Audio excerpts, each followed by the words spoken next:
Greetings and salutations! I'm Janet from Worldbuilding, the ultimate world building platform, and I'm here today to give you my opinion on the world building of Carnival Row, specifically why it's super market smart. Alright, are you ready? It's time to light up the forge.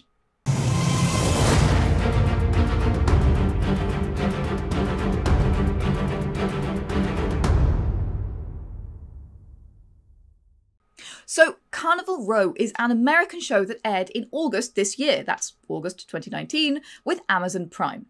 The genre is kind of traditional fantasy meets Victoriana meets cop drama, actually.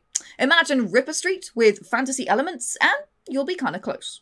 Amazon originally announced the show in 2015 with Guillermo del Toro, yes, that Guillermo del Toro, which tells you a little bit more about the tone that they went for, on board as co-writer, executive producer, and director, although he actually had to give the project up because of an overly busy schedule. And I am so sad because I wish that he had directed this thing. I love him so much.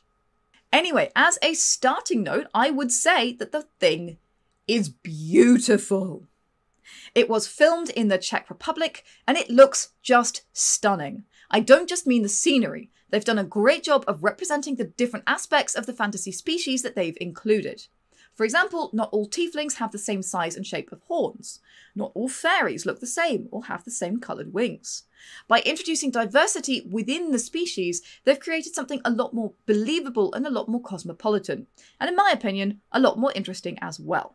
I'd also say that the Carnival Row world-building exposition is fantastic. It is something that we can all learn from. So as a writer or a game master, we all know that this is a very hard thing to manage. You have created this beautiful world, you want to give an expo dump on how amazing it is, and your players are just sitting there like, can I kill something now? So I think they've done a really good job of this in the world building of Carnival Row, and particularly in the delivery of it.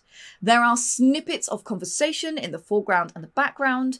Protagonists and side characters use slang of all different kinds. There are signs, visual written signs, and misassumptions, and these all deliver the world building and the setting in a very seamless way. You never feel like there's an expo dump going on, even when technically you know that there is. So in my opinion, there are lots of very good lessons to be learned from this show about how to deliver your setting. Now, when I said in the title of this video and in the opening that the world building is smart, what I really mean is market smart. They have been very savvy with this, and I am very impressed with it. And by smart, I mean they've made it very absorbable for the average audience, considering the kind of shows that have been coming out recently. So on the one hand, I've already compared the show to Ripper Street, a hard-hitting cop show that unfurls on the streets of Whitechapel, one of the more impoverished and immigrant districts within London itself. Peaky Blinders is another show within this kind of genre, as well as Penny Dreadful, and some of the recent Sherlock Holmes movies. This 19th, 20th century setting is very, very popular right now, and so turning it into a fat fantasy, particularly with the rise in interest in fantasy since The Lord of the Rings, The Game of Thrones, The Chronicles of Shannara all being televised, is a very smart move. Now, just to be clear, I'm not saying this is smart world building in the way that it's groundbreaking, because certainly other writers have done it or have done similar things. But combining these two completely different but familiar elements is very smart. What you're doing is you are creating a smaller learning curve. The audience understands the objects at play and the concepts at play, so more can be assumed and less has to be learned outright. This also gives the opportunity to play with those assumptions, which happened just a little bit in Carnival Row this season, and I think we're going to see more of next season. At least I definitely hope so. I've had a lot of positive things to say about the show so far, but there are some aspects of Carnival Row, particularly of the world building and the plot design, that I was not particularly happy with. The big factions are a little bit simplistic. So without any spoilers, because this is a spoiler-free review, there are 3 big factions so far. There's the Pact, who are the human bad guys. There's the Burg, who, well, I wouldn't call them the good guys because they are pretty much exactly colonialist Britain. and a lot of the show plays out with how exactly they are like colonialist Britain and facing the same kind of problems in terms of immigration, in terms of racism and this kind of thing, and a surplus of working force that colonial Britain was facing. And then, apart from these two factions, there is everyone else. So we know that there's a tiefling-esque Puck nation.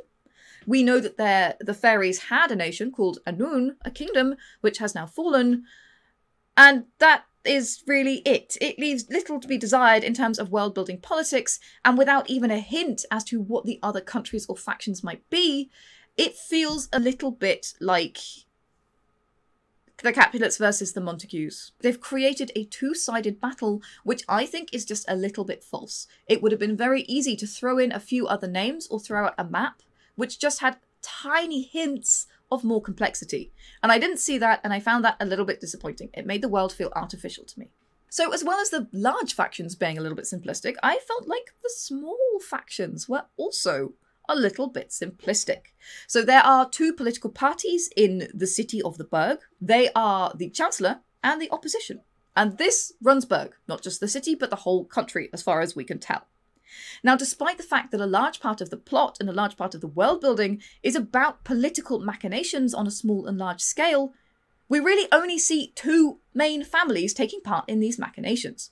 Now, that in itself, these sort of political dynasties warring off against each other, seems a lot more Game of Thrones than it does a 19th or early 20th century English sort of remodeling, which is essentially the setting that they've tried to create. Again, I would have liked to see more affiliates and allies of each family take off against each other. I think that would have brought a more interesting and more realistic element to me. And indeed, maybe it's something that we will see in following seasons. But that's something that really fell flat to me in the world building of Carnival Row.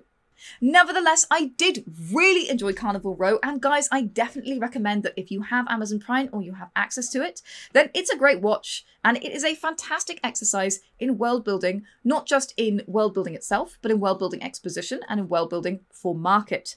It's available on Amazon Prime right now, and there is already a second season announced, and I'm really looking forward to it. So hopefully that will encourage you to go and check it out. If you want to do some smart world building of your own, make sure you head over to worldanvil.com and create your free account and get started. It's got all the tools that you'll need for creating your very own world setting of a novel, a TV series, a game, a movie, or, well, anything else you want to build. And don't forget to like this video if it was helpful or interesting, and subscribe for more world building content, World Anvil tutorials, World Anvil announcements, and click the bell so that you get those as soon as they come out. All right, that's all from me.